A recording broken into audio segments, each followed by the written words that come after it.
os juros e os preços dos ativos físicos, mostrando que a baixa dos juros aumenta o valor das terras, né? Ao estimular o que? A produção agrícola, bem como demais ativos da economia, né? Então, olha só, aí vem só o Josiah Schilder, Schilder, mercantilista inglês, de 1668, atribuiu a causa da própria prosperidade da Inglaterra no período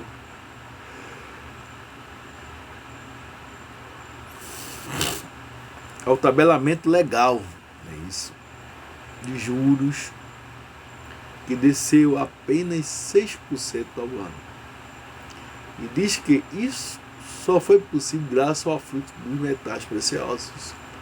Há algo de verdadeiro nessa interpretação, mas não sabemos a relação entre os juros e o crescimento econômico, que é bem mais complexa. Aí vem a ambiguidade política do mercantilismo, obsessão mercantilista, né? Obsessão mercantilista pelo comércio internacional, superavitário, a fonte do crescimento econômico, sustentava todo tipo de medida intervencionista na produção doméstica. Então, a defesa do controle interno da economia, que visava, sobretudo, a competitividade com outros países. Em nome dela, setores da produção eram regulamentados, né? Certas indústrias sobretaxadas, enquanto outras recebiam subsídios, e monopólios eram criados com restrições à entrada em alguns mercados. Então, franquias e patentes também concebiam direitos exclusivos a certos comerciantes. Tudo isso não significa que o mercantilismo era contrário à dívida ou contrário à atividade econômica, nem que ainda retinha o mesmo preceito antieconômico da antiguidade, da Idade Média, que ele desenvolve aí e propõe são preceitos a ser aplicados na economia, em uma economia mista, com os capitalistas a comandar a produção e o Estado intervindo nela a fim de angariar maior poder econômico entre a nação. Então, o pensamento mercantilista, meus prezados e minhas prezadas, né, carrega consigo uma certa ambiguidade de propósito, um dualismo entre intervencionismo e defesa de liberdade dos mercados, né? Em se tratando de um período de transição de feudalismo para o liberalismo, é de se esperar essas tensões entre posições políticas e essa questão de posições políticas opostas, né? Alguns autores enfatizam o controle, regulamentações, enquanto outros defendem a liberdade de comércio, né? A liberdade de comércio. Aí vem John Halley, né? John Halley é um nobre inglês, né? Né? E membro do parlamento, que desenvolve suas teses mercantilistas, né? Em 1549, Halley afirma que o interesse do Estado deve ser posto em primeiro lugar, mas não defende os controles legislativos na promoção do bem-estar social, né? Então, ele acredita na ordem espontânea do mercado, que tem por base homens movidos pelo autossuficiente. Então, sendo assim, então vamos buscar maximizar os lucros, suas ações que resultam na alocação ótima dos recursos melhorados. Então, buscando maximizar o quê? Lucros em ações que resultam na alocação ótima de recursos, melhor do que o governo poderia fazer. Então, as leis, meus jovens, as leis são e serão inoperantes e impotentes se pretenderem compelir os homens e se tornarem. Vejam só, as leis serão inoperantes e impotentes se pretenderem o que? Competir os homens e tomarem medidas que lhes são desvantajosas. Então, nenhuma determinação legal, é isso, pode prevalecer sobre o alto, né, interesse. Então, seu ideal, a imposição governamental de preços tabelados, por exemplo, daria origem ao mercado negro. Halles defende também a liberdade de comércio internacional, que vai ser enfatizada posteriormente por Smith, né? Pode parecer surpreendente ver a defesa da liberdade de comércio nas palavras de um autor do século XIV, mas Halles não está sozinho. Halles não está sozinho. Né? Aí vem essa questão dos mercantilistas liberais, também defende as teses liberais do autor do século, né? John Locke repetiu o nome menos conhecido como Dudley Charley, o que mostra que os mercantilistas não eram um rígido sistema de controle, como Adam Smith viria caracterizá-lo, né? Então, aí vem a questão, né? A utilidade da pobreza. Como era a pobreza no mercantilismo? Então, como vimos, os mercantilistas argumentavam que os salários devem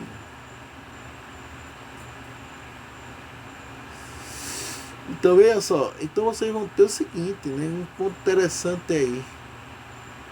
A utilidade é proveito. Então, como vimos, os mercantilistas argumentavam que os salários deveriam ser controlados, de modo a evitar-se que ele se elevasse acima do nível ótimo. Então, leis que regulamentavam os salários já existiam na Idade Média. Agora, os mercantilistas buscavam fornecer-lhes um fundamento teórico. É preciso que um enriquecimento do Estado, manter os trabalhadores empregados e produtivos. Para tanto, há um requisito moral. Eles devem ser industriosos. Pode até acalentar os sonhos de luxúria, sem nunca alcançá-lo. Como na história da cenoura, colocada diante do burro, né? Então, os trabalhadores são submetidos, é claro, a um nível ótimo de frustração, onde o salário permite que sobrevivam sem irem muito adiante do consumo de riquezas. Então, é a tese da utilidade da pobreza, olha só, é a tese da utilidade da pobreza, que preserva a condição moral da classe trabalhadora, pois de outra forma eles se consumiriam no vício. Então o argumento parece de fato cruel, mas aparece recorrentemente em autores do século XVII e se mantém depois, né? Então aí vocês vão ter essa grande discussão, né, de Jung, Mandeville, Lai e Homer. Arthur Jung, então, que os trabalhadores vivem melhor na pobreza. Bernard na famosa fábula das abelhas. Olha, fábula das abelhas. Considera que mesmo na educação, a educação é perniciosa à criança. Se forem pobres ou órfãos, é que ao invés de serem educadas, elas deveriam trabalhar desde cedo. Então, John Locke sugere a taxação ao consumo, que é uma forma de encorajar a industriosidade do pobre e a frugalidade do rico. Já David Hume tece considerações semelhantes, né? Aí vem aí a questão da grande oferta de trabalho, né, que é debatida. Entretanto, essa insensibilidade social, essa possibilitou o pensamento econômico chegar a um resultado correto em termos de interpretação da curva de oferta de trabalho. A moderna teoria microeconômica argumenta que a curva de oferta de trabalho, no plano de relacionar salários com números de horas de trabalho ofertado, é positivamente inclinada. Mas se o salário for suficientemente elevado, ela se tornaria negativamente inclinada. A partir desse ponto, pois o efeito da renda predomina o efeito de substituição. Então o argumento mercantilista é o seguinte, é outro, mas leva ao mesmo resultado, como podemos ver, né? Aí surgem as críticas, né, ao salário mercantilista. É claro que as críticas à teoria de salário mercantilista é o seguinte: é claro que na medida em que a produção decresce, diminuirá a demanda de trabalho. E isso pressionará o quê? Os salários novamente para baixo. Se no mercado for flexível, ele por si só determinará o valor do equilíbrio que maximiza a produção, mas o comércio de trabalho, na prática, apresenta uma rigidez, né, que poderia justificar algum tipo de controle legal, é isso, mas dificilmente a ponto de se requerer um controle de salário máximo, né? Então, a análise mercantilista, entretanto, não entra nesse detalhe. Ela, de fato, não vai além de uma racionalização superficial. É isso, expropriação dos trabalhadores. E vem teoria do preço do Petit. Não há muita teoria do preço do Petit entre os mercantilistas, exceto nas interpretações de Petit, William Petit. O natural da Irlanda, Petit, portanto, é um autor de transição entre o mercantilismo e o liberalismo do século XVIII.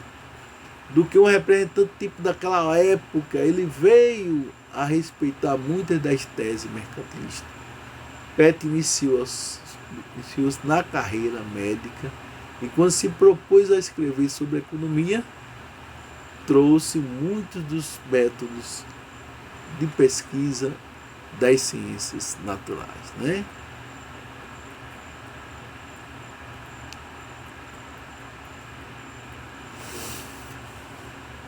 Aí nós falamos, né? Teoria do preço, teoria de valor, né?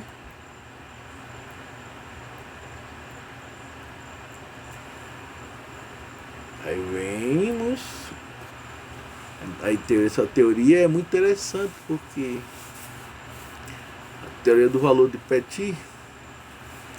Então, Petit, na teoria dos preços, embora também não haja aí nenhum grande mérito analítico, ele popularizou que a ideia de que o fundamento do valor está nos custos de produção.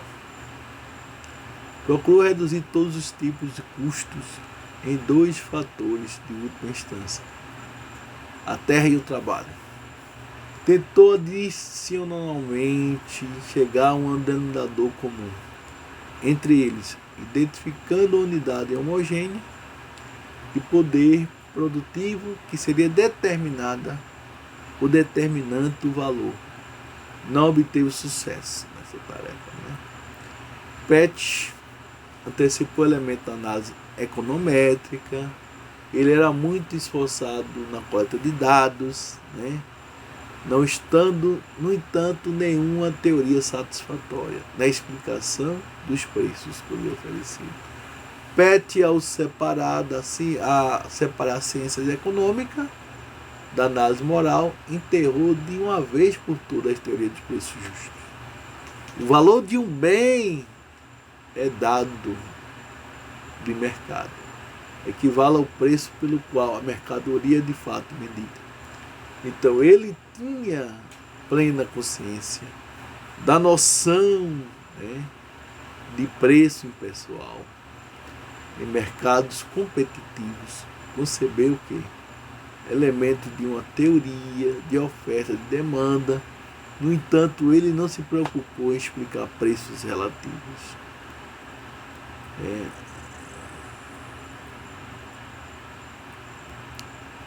Aí, ponto interessante é o cameralismo, né, pessoal? O cameralismo, como eu falei anteriormente, né, a doutrina do mercantilismo alemão, né, por mais de 3 séculos, né, o cameralismo influenciou o pensamento econômico nas nações da língua alemã. Trata-se de um enfoque específico do mercantilismo, ligado aos problemas particulares da economia e de um conjunto de países de fala alemã, né? Então a Europa Central, para vocês terem uma ideia, era uma região mais atrasada em relação à França e Inglaterra. Ela estava mergulhada em graves problemas econômicos e o cameralismo surge como um conjunto de ideias voltado à solução das calamidades econômicas por meio de uma melhor administração pública. Diferentemente do mercantilismo europeu ocidental, né? Diferentemente do mercantilismo ocidental, a ênfase não recaía na competitividade comercial, né, com outros países, mas eram em fornecer aos reis conhecimentos para uma boa gestão econômica. Né? A origem da expressão cameralismo vem da palavra Kammer, o Kammer, que designa o lugar onde se guardava o tesouro real. Depois ela passou a se aplicar tudo o que dizia a respeito da propriedade real. Virou a economia do rei, o arte de bem administra a renda, procurando mantê-la, assim possível aumentá-la, né? Então, de início, uma combinação de ideias envolvendo aspectos políticos, jurídicos, técnicos, além de econômicos. Com o tempo, seus autores foram especializando em economia política, afastando das preocupações jurídicas o ensino de cunho cameralista, né, isso, os direitos e deveres envolvidos na administração pública direta nas unidades das alemães em 1500, e a tradição do pensamento econômico. Então, um ponto interessante aí que você vai discutir é a semelhança com o cameralismo, né? Então, mercantilismo e cameralismo. Há elementos comuns, pessoal, entre o mercantilismo ocidental, com a ênfase nas regulamentações governamentais, da confiança na eficácia das leis, e o receituário análogo, né, de política tributária, de como organizar o sistema de tarifas, né, e taxas públicas. Então, como no mercantilismo, o metal precioso é tido como forma mais desejável na riqueza, e eles também se assemelham na pregação comum a ambos do aumento populacional, de frugalidade e auto-interesses. Então, temas principais de cameralismo e mercantilismo. Cameralismo é menos interessado em relações internacionais, né? Em relações internacionais, em comércio entre países e no desempenho da balança comercial. A rivalidade internacional não é tão importante para ele. A ênfase recai em finanças públicas e em como recomendar o atraso na economia. É isso. Alemã, né, pelo desenvolvimento de tarefas jurídicas de base, né, tecnológica, agrícola e de expropriação de minas e floresta.